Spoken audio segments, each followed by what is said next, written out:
এই অধ্যায়ে আমরা মাইক্রোসফট অফিসের অত্যন্ত গুরুত্বপূর্ণ একটি অ্যাপ্লিকেশন মাইক্রোসফট এক্সেস নিয়ে আলোচনা করব। মূলত এক্সেস একটি ডাটাবেস ম্যানেজমেন্ট সিস্টেম। তো ডাটাবেস ম্যানেজমেন্টে সব ধরনের টুলস ও কম্পোনেন্ট বিদ্যমান থাকায় এক্সেসের মাধ্যমে অনেক ধরনের ডাটাবেস তৈরি করা যায়, ডাটাবেস মেনটেন করা যায়। এতে রয়েছে পাওয়ারফুল কোয়ারি ম্যানেজমেন্ট, ফলে লক্ষ লক্ষ ডাটা থেকে নির্দিষ্ট ডাটাকেও ফাইন্ড আউট করে আলাদা করে ফেলা যায়। তো এই ধরনের অনেক সুবিধা নিয়ে মাইক্রোসফট এক্সেস একটি পূর্ণাঙ্গ ডাটাবেস ম্যানেজমেন্ট সফটওয়্যার। তো এই এক্সেস নিয়ে আমি আপনাদের সামনে উপস্থিত হয়েছি। তো এক্সেসে কাজ করার জন্য প্রথমেই দেখুন এখানে আমরা এক্সেস রান করালাম। রান করার সাথে সাথে তিনটি অপশন আমরা দেখতে পাচ্ছি: blank database, database wizard, open. তো পুরনো ডাটাবেসকে ওপেন করার জন্য এটি, উইজার্ডের মাধ্যমে ডাটাবেস তৈরির জন্য এটি, এবং সম্পূর্ণ নতুনভাবে ডাটাবেস তৈরির জন্য ব্ল্যাঙ্ক ডাটাবেস। তো আমরা ব্ল্যাঙ্ক ডাটাবেস সিলেক্ট করছি, দেন ওকে। এখানে আমরা একটা নাম দিচ্ছি। সাপোজ আমি অফিস স্টাফদের উপর একটি ডাটাবেস তৈরি করব, তাহলে অফিস ম্যানেজমেন্ট নামে একটি ডাটাবেস তৈরি করছি আমি, অ্যান্ড ক্রিয়েট বাটনে ক্লিক। আমাদের সামনে একটি ইন্টারফেস এসছে। দেখুন এখানে টেবিল, কোয়ারি, ফর্ম, রিপোর্ট সবগুলো নিয়েই মূলত আমাদের কাজ করতে হবে। তো প্রথমেই আমরা টেবিল তৈরি করতে হবে, মূলত এটি বেসিক এবং বাই ডিফল্ট। তো আমরা টেবিল তৈরি করব। যে কোনো ডাটাবেজের মূল বিষয় হচ্ছে টেবিল তৈরি করা। তো টেবিল সিলেক্ট থাকা অবস্থায় আমরা নিউ বাটনে ক্লিক করব, এবং বিভিন্ন অপশন রয়েছে। এর মধ্যে সবচেয়ে সহজ এবং ইউজার ফ্রেন্ডলি হচ্ছে ডিজাইন ভিউ। মূলত ডিজাইন ভিউ মোডে আমরা টেবিল তৈরি করব। তো ওকে বাটনে ক্লিক। তো এখানে আমাদের মূলত ডাটাবেজের জন্য টেবিল ডিজাইন করতে হবে। তো দেখুন টেবিল ডিজাইন করার জন্য প্রথমেই রয়েছে field type, data type, description, আর নিচে রয়েছে প্রপার্টিস। তো মূলত আমাদের এখান থেকে ফিল্ড নেম দিতে হবে। তো আমরা ফিল্ড নেম দিচ্ছি, সাপোজ প্রথমে আমরা দিচ্ছি এমপ্লয়ি আইডি, যার মাধ্যমে চেনা যাবে, তা আইডি দিচ্ছি। এবং এখানে ডাটা টাইপে অনেকগুলো ডাটা টাইপ রয়েছে। তো এইখান থেকে আমাদের ডাটা টাইপ সিলেক্ট করতে হবে।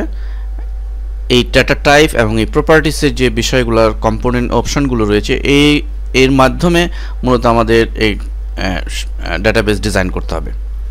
মনে রাখতে হবে যে আমরা ডাটাবেস ডিজাইনিংয়ের ক্ষেত্রে যত দক্ষতার পরিচয় আমরা দিব, তো ডাটা এন্ট্রি করার সময় সেটি তত ইউজার ফ্রেন্ডলি বা কমফোর্টেবল হবে। তো দেখুন এমপ্লয়ি আইডি আমরা এইখানে থেকে আমরা নাম্বার দিতে পারি, কিন্তু যদি এরকম হয় যে অটোমেটিক 1 2 3 সেটিং হয়ে যাবে, তো সেক্ষেত্রে আমরা অটো নাম্বার দিতে পারি।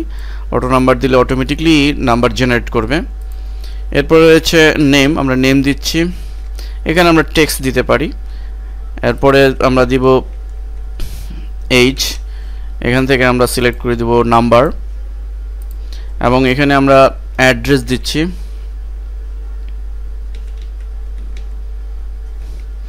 অ্যাড্রেসের জন্য আমরা এখানে মেমো ফিল্ড সিলেক্ট করব। মেমো ফিল্ড তখনই সিলেক্ট করা হয় যখন আমাদের অনেকগুলো ডেটা, একটা ফিল্ডে অনেকগুলো ডেটা এন্ট্রি করতে হয়। অ্যাড্রেস যেহেতু অনেক বিষয়, অনেক লম্বা লাইন লিখতে হয়, সেক্ষেত্রে আমরা মেমো ফিল্ড সিলেক্ট করে দিব। এরপরে রয়েছে জয়নিং ডেট, আমরা এখান থেকে ডেট অ্যান্ড টাইম সিলেক্ট করে দিচ্ছি। এরপরে দিব আমরা পজিশন। দেখুন পজিশন আমরা টেক্সটই দিব, তবে এখানে আমরা কিছু সুবিধা পেতে পারি। যেমন যদি এরকম হয়, আমরা জানি যে একটা অফিসে নির্দিষ্ট কিছু পজিশনই থাকে, যেমন অফিসার, ম্যানেজার, ক্লার্ক, এ ধরনের 8-10টি পজিশন থাকে।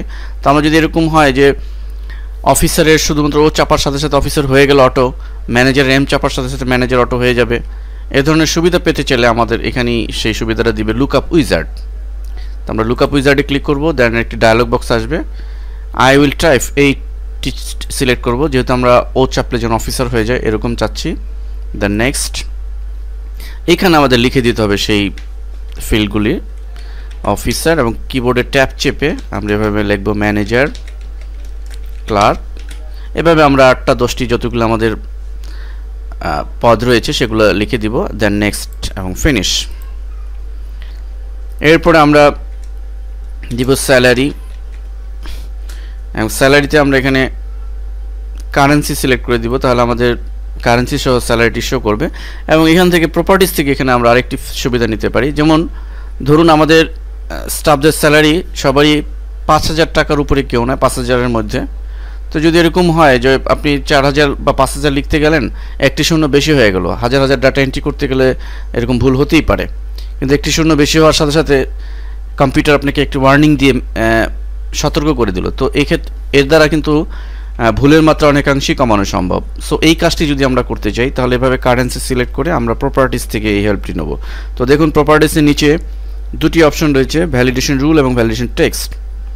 তো আমরা ভ্যালিডেশন রুল এখানে আমরা এটি ডিফাইন করে দিব। তো আমাদের স্যালারি যেহেতু 5,000-এর নিচে, সো আমরা স্মলার দেন ইকুয়াল টু 5,000,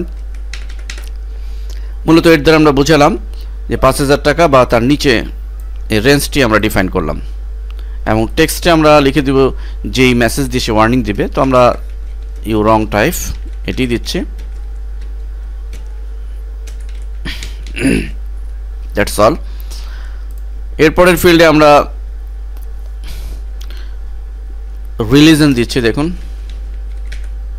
এখানেও আমরা আমাদের ডিজাইনের ক্ষেত্রে চিন্তা করে ডিজাইন করব, কি দিলে আমার ডাটা এন্ট্রি যারা করবে তাদের সুবিধা হবে, কমফোর্ট হবে।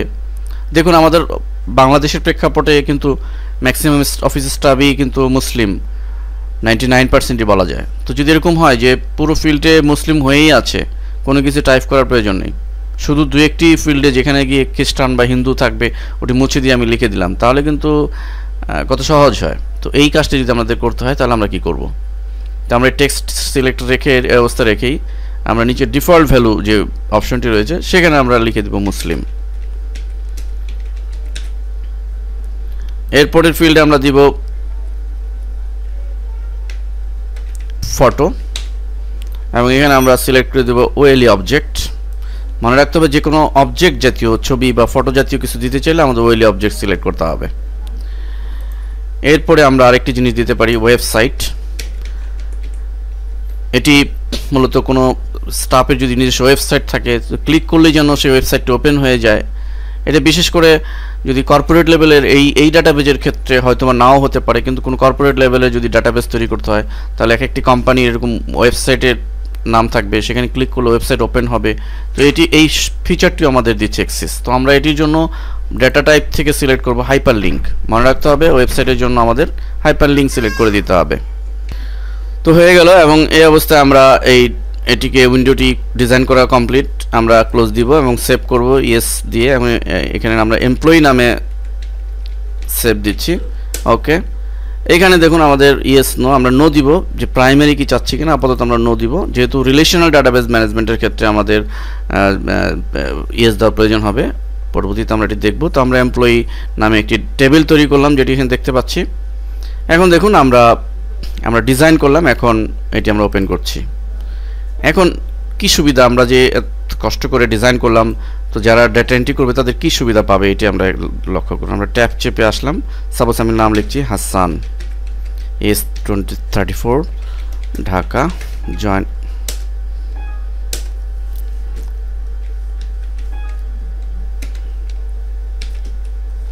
আমরা জয়নিং ট্যাবে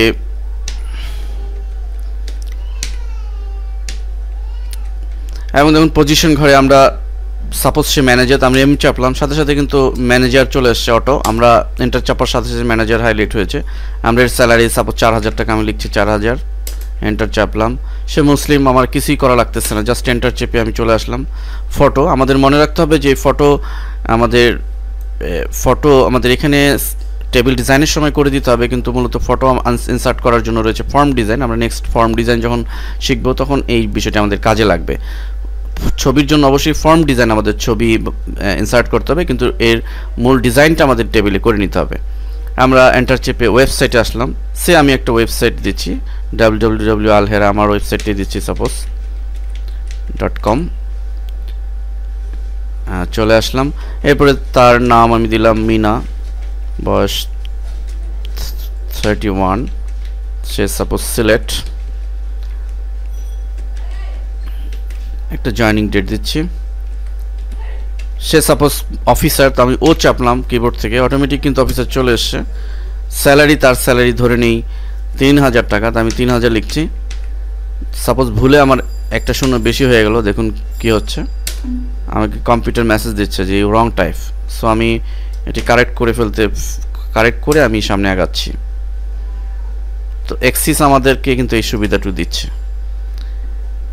আমি ওয়েবসাইটে ইচ্ছে করলে এই যে এই ডাটাবেস থেকে আমি যদি এই লিঙ্কে ক্লিক করি, দেখুন ক্লিক করার সাথে সাথে আমার ওয়েবসাইটটি কিন্তু ওপেন হয়ে যাচ্ছে, alherabd.com এর ওয়েবসাইট। তো এভাবে আমি যে কোনো ওয়েবসাইটের লিঙ্কও দিয়ে দিতে পারি এভাবে, এবং এই নাম্বারগুলো অটো চলে আসছে। তো এই হচ্ছে মূলত এক্সিসের ডাটাবেস। তো মূলত এক্সিস একটি রিলেশনাল ডাটাবেস ম্যানেজমেন্ট সিস্টেম। এই যে আমি টেবিলে যে ডাটা এন্ট্রি করেছি, এই রিলেশন থাকার ফলে এর কোয়ারি, ফর্ম, রিপোর্ট আমরা যে সমস্ত ফাইল তৈরি করব, একটির সাথে আরেকটির এর ইফেক্ট পড়বে। আমি যা এন্ট্রি করব সেটি অন্যটির মধ্যে প্রভাব পড়বে। আমরা পরবর্তীতে যখন প্রজেক্ট করব বিষয়টি আরও ক্লিয়ার হবে। তো আমরা বেসিক কীভাবে টেবিল করতে হয় সেটি আমরা দেখালাম। আমরা পরবর্তী অধ্যায়ে দেখব যে কীভাবে টেবিলকে মডিফাই করতে হয়।